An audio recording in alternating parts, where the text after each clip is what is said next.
advantage of your invention. Both of these projects are for an invention, and then sort of playing out the possibility of that invention at a larger scale or understanding what it could do. In that one, I guess I just am surprised that you don't. You play it out in a sort of conventional way of, well, this will, over this period of time, they'll increase. But I was very surprised that even in the beginning of your project that you left the soccer field open. It seems like your whole premise would be there would be, I don't want any open space on this campus. I can map it out already now and make it, a ton of money. And I guess here too. Both projects, I wonder. I don't know that either of you really said it, but implicit is a question. What is a university? Also, this is very much implicit in the projects that you cited, and illustrating the woods. And I don't know. Maybe there was a little bit of a risk of answering that question a little too quickly. Like a university is a museum, and a university is maybe a little too close to a village. That's at least my kind of hesitation about the contemporary projects, is that they themselves were critiques of the supposedly alienating slabs of high modernism. They appeal to a kind of more intimate courtyard structure, and I think you make a much denser version of that. So perhaps that's a way of kind of overcoming this sort of social engineering part of content. Maybe the promise though of your project, at least to me, I'm sorry to speak like a typical academic in a sense, but in a way I think universities still need to be defended as places in which you teach and learn. And the hotel and all the kind of playground associated with universities is usually a fundraising activity. In American universities, it's the sports arena that generates all the money and all that.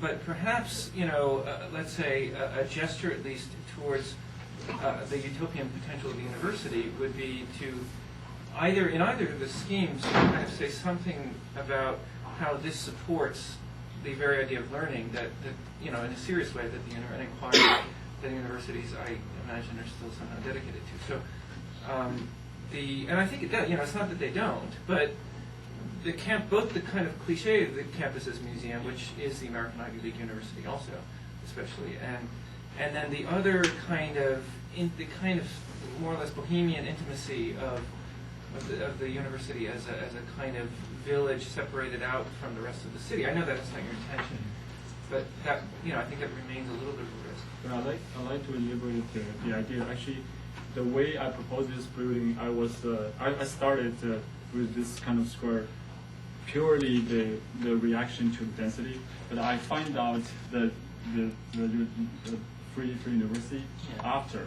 But I want to just clarify the thing is like I find out the common sense I'm sharing with them is like the attitude to the reality, to the overall society, to the trend, to densify, to either densify or desire for better life. I mean, this is a connection to the society. But the difference is like specifically they reacted to some utopian idea to make a better life, which is by approaching this more open space by densified building. But what I'm doing is the Asian reality seems being ignored by the major architecture.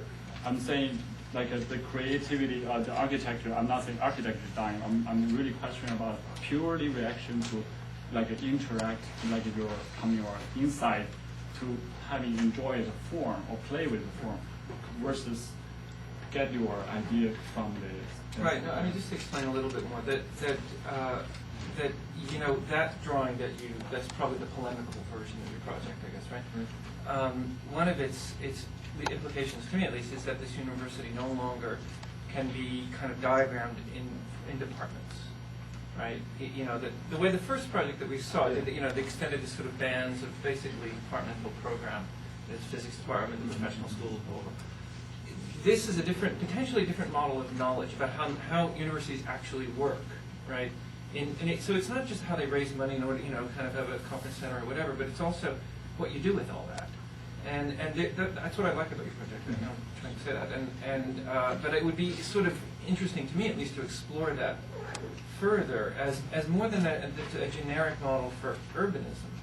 which it could be, but as a particular institutional model, that changes the future of the university. Because after all, that's what those Team 10 projects were trying to do. They were trying to revolutionize what a university was. They were reacting to the kind of stasis and Beaux-Arts kind of, let's say, rigidity of traditional European universities. I guess Yangtze provided us the best opportunity to explore this opportunity. But doesn't MIT's experience? Yeah. I mean, isn't it exactly what you're talking about? That's sort of self-similar and sort of from the original Beaux-Arts access to now that's part of a field. Right? Yeah, I think it's arguable that MIT historically is the model for the whole kind of matrix planning, campus planning in the States at least that the Team 10 maybe parallel. I guess the call typology of campus, right? I'm really doubted about it. Is this something we really are supposed to confine us to explore something outside of it? The Yangtze reality is like we go in there, we designate to build this site because send some provide fund to build some half a city project hotel and half give a little bit of portion give to the campus. But the campus itself, the whole presentation the professor giving us is telling us 3 professors share one office in turn, or like they desire for more space, but I'm not sure that. I mean, the architect we can do is like using this available funding, same amount of money to build more. I can satisfy the client. At the same time, I can have a space for campers. I mean, that's where I that's still think disappointing to me. that some way of understanding how that space could be used. If you take your model to the extreme and actually exploit that space so to benefit the university is what's exciting about the project. So that's where I think that to keep it, you in fact keep it in the campus model, but if you did the whole development now and said that campus offices could be used for spec offices right now until the campus gets expanded. You offer something that takes the problem of Seoul and the problem of Yonsei and solves it for both. As an exercise in just showing how much space can physically be located on here, I think you succeed. But were you being facetious in that at all, did you think about, I guess, what the implications of actually building it out like that would be for existing spaces? Actually, I'm just provided this kind of possibility. If it really happened that way, I mean, the population grow that 4 times. So this is just an exercise, really, in showing how much physically can be gotten there if you fill in all the voids. Right. I mean, the other point here is like showing at this kind of slide. It's showing this fully like flexibility depends on the needs. So if the campus doesn't grow constantly, they don't need to grow.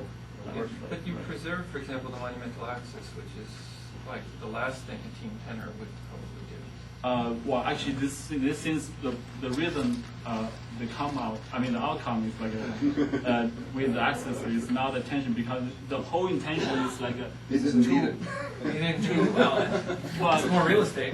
It's more like I'm judging or I'm kind of valuing what kind of a space are these well used, well functioned, which is like this kind of a space. There's so much, but they're not really well functioned. So why not take it clean and space? But this kind of space, I don't care it's access or just for open space, but they works. I mean, they works today. People getting in it, and that's the last thing we're gonna get into. No, but the fact that the axis remains is more of a function of the fact that what he's trying to do is preserve the largest contiguous areas of open space and densify the areas and have the greatest amount of residual thing. The funny thing about campuses in Seoul is that they're one of the few places that have relatively low density, ironically, right? I mean, the whole issue with universities, it seems, is that their self-perception is that open space is scarce in Seoul because they're large property owners, and in fact, most of the money that they generate is from real estate development surrounding campus. That what they want to do is maintain a high degree of open space comparatively. So, but ironically, so if this is to launch a project of Asian architecture, if it's based upon densification, to what degree is the Yonsei campus actually a good location to do that, because of the fact that it's atypical in the sense that it has the surplus open space. I mean, it seems that your project of densification, it seems like it would be one, while hatched here, would probably be most interesting when applied to things like the municipal residual spaces that exist more within the city, where the degrees of density are even higher than they are here.